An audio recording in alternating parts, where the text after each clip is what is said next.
The Populist Party was also known as the People's Party.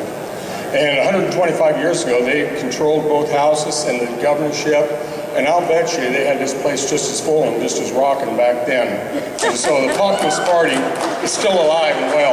And one question that keeps popping in my mind is, why in the world do we have so much compassion for the wealthy and contempt for the poor? Two issues in my community is the unrequited toil. And that isn't just labor. I mean, we're no different than anybody else. In fact, we really struggle for jobs. And as a sidebar, the state mental institution, Leonard, struggles out there, and there's no reason for that. There's no reason whatsoever. That's a choice. And we have a responsibility to those people that need our help, that suffer from mental illness, low farm prices. And the struggles of the farmers, it's tough because they're being forced a lot of times to make choices. In their heart, they know what they need to do, take care of resources. But what they're being forced to do is produce grain in surplus, which is just insane. We use up resources, we use up talent, we use up time, we burn up everything, and the grain's piled on the ground everywhere, and it's not worth anything to the farmer. Sad, it's food, it's got great value, but what in the world are we doing? We're forcing farmers to do all the wrong things for all the wrong reasons. If they don't do it, they're out of business. So, and the other issue I see in the rural communities, and maybe even in our urban areas, is isolation.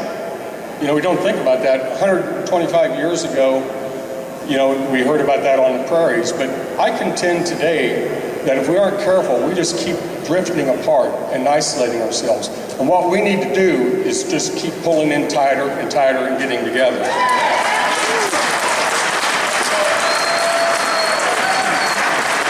In my study of history, a couple things that never changed. One is the issues. And 125 years ago, they were fighting the trust in the corporations just like we do today. Also, human nature.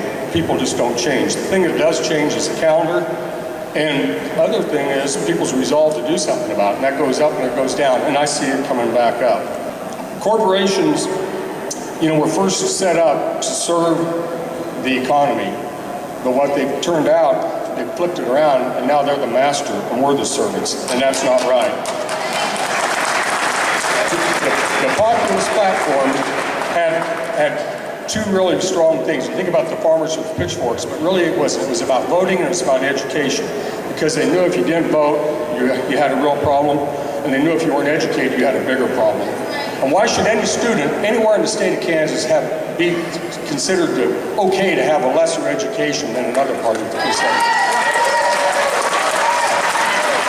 Okay, in conclusion, 4 things I think need to be done is we need to reverse that drift, keep pulling back together. We need to demand full funding for education. We need to protect our right to vote because it's trying to be yanked from us. And we need to cultivate the art of agitation. And agitation is to stir up the heart, stir up the soul, and activate the mind. And we need to do that. There was an old-time organizer, Farmers Alliance organizer in Indiahoma, that's where Oklahoma's a state. When he was organizing the Farmers Union, he said, there's 4 things you need to do. He said, first, you need to agitate. Second, you need to organize, and you have to do it in this order.